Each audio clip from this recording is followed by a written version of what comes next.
sedang, dan tinggi. Itu indikator yang paling kuat sebenarnya sudah kita untuk menetapkan status siaga bencana.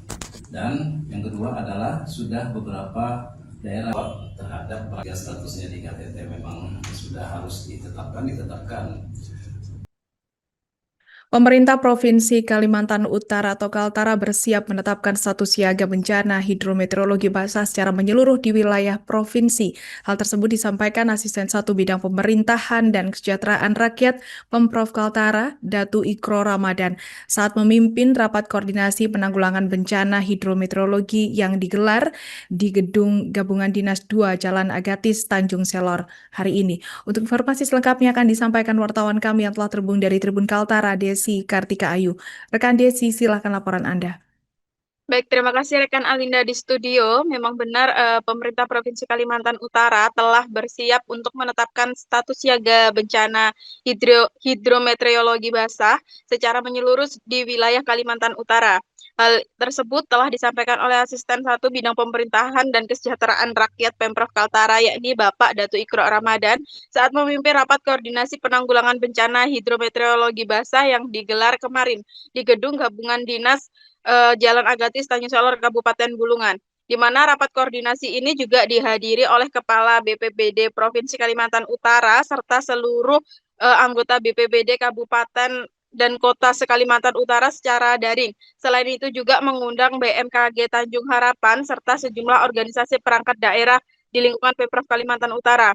Dalam rakor penanggulangan bencana tersebut, rekan Alinda, para peserta terutama dalam hal ini adalah BPBD Kabupaten Kota telah diberikan kesempatan untuk menyampaikan bagaimana kondisi cuaca di lapangan pada saat ini, utamanya dari Kabupaten Nunukan, Malino, dan juga Tanah Tidung.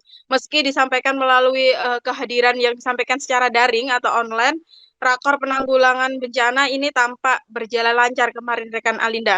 Selain itu, penyampaian kondisi cuaca untuk menghadapi bencana hidrometeorologi basah ini juga telah disampaikan oleh forecaster BMKG Tanjung Harapan, yakni Muhammad Farid Hardiansah.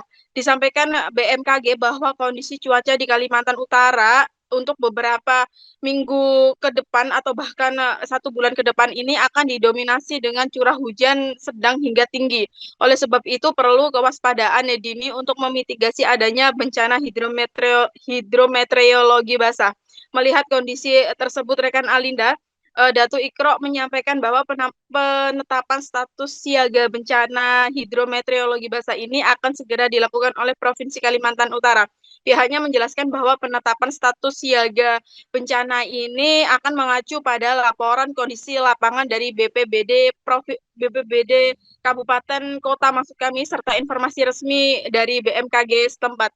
Namun secara teknisnya penetapan siaga bencana hidrometeorologi basah ini akan dilakukan oleh BPBD Provinsi. Apakah dalam kurun waktu yang dibutuhkan adalah selama dua minggu atau bahkan sebulan ke depannya.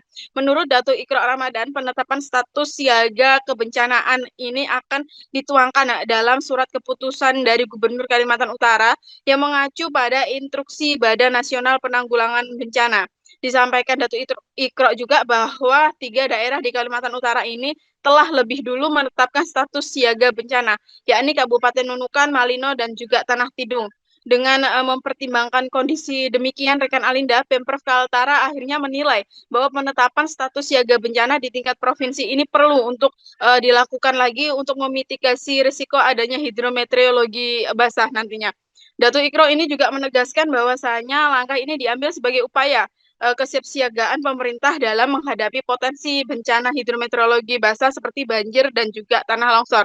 Ia menyebutkan bahwa potensi bencana tertinggi dari hidrometeorologi basah di Kalimantan Utara ini adalah banjir, sebagaimana pengalaman banjir yang pernah terjadi di Tanjung Selor pada tahun 2015 silam, yang mana ini mengakibatkan beberapa banyak rumah terendam sehingga membuat masyarakat itu terpaksa untuk mengungsi. Selain banjir, tanah longsor ini juga menjadi perhatian khusus di wilayah Tanah Tidung yang dinilai memiliki potensi cukup tinggi pada masa-masa musim penghujan seperti ini. Mungkin demikian rekan Alinda yang dapat saya sampaikan dari Tanjung Selor, Kalimantan Utara. Saya kembalikan ke studio bersama rekan Alinda.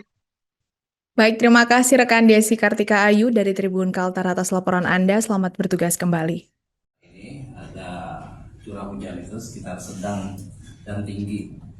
Itu indikator yang paling kuat sebenarnya sudah kita untuk menetapkan status siaga bencana. Dan yang kedua adalah sudah beberapa daerah yang mengalami kejadian bencana. Jadi memang sudah seharusnya kita membuat di tingkat provinsinya masih siaga bencana. Itu yang pertama. Yang kedua dari KTT tadi, jadi masing-masing kabupaten kota itu sama-sama memiliki tanggung jawab terhadap rakyatnya masing-masing. Jadi sesuai dengan kondisinya, jika kabupaten itu merasa dia sudah harus siaga bencana, dia harus menetapkan status itu. Seperti KTT tadi kan nunggu dari provinsi, tidak perlu tunggu-tunggu, langsung aja. Gitu kan? Jadi tidak perlu nunggu provinsi. Jika statusnya di KTT memang sudah harus ditetapkan. Untuk provinsi sebenarnya yang melihat kabupaten kota gimana nih, perlu status di tingkat provinsi.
Download Tribun X sekarang, menghadirkan lokal menjadi Indonesia.